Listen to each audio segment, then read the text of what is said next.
Mga kababayan, sino na naman to? Si Marco Langot!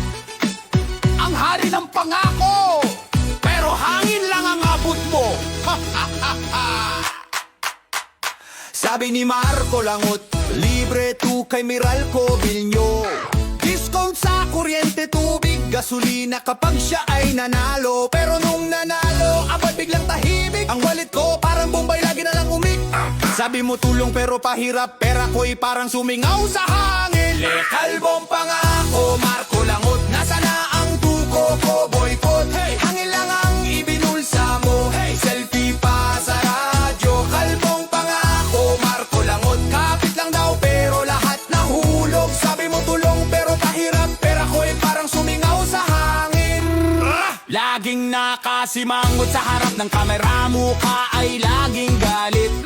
Tapos ang pangako biglang fial for review style. Si Mangot pa sa TV, kaway-kaway pa doon. Pero kami rito kanina may tuyo lang ulam nun.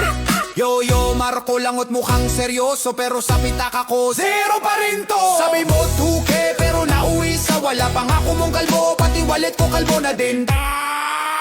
Kalbong pangako, Marco Langot, baka nasa buwan na ang 2K ko to.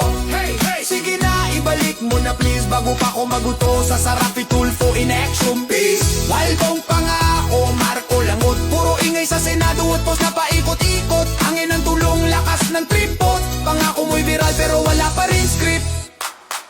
Yo, Marco Langot mukhang seryoso, pero sa pitaka ko, zero pa rin to. Sabi mo 2K pero nauwi sa wala. Pangako mong kalbo mo, pati walit ko kalbo na din. Kalbong pangako, Marco Langot, baka nasa buwan na ang 2K ko to. Sige na, ibalik mo na please, bago pa ako magduto sa Sarapi Tulfo in action, peace. Kalbong pangako, Marco Langot, puro ingay sa Senado at post na paikot-ikot. Hangin ng tulong, lakas ng tripo. Pangako mo'y viral pero wala pa rin script. Mga kababayan, wag nang umaasa sa 2K bill, baka may service charge pa yan sa panaginip.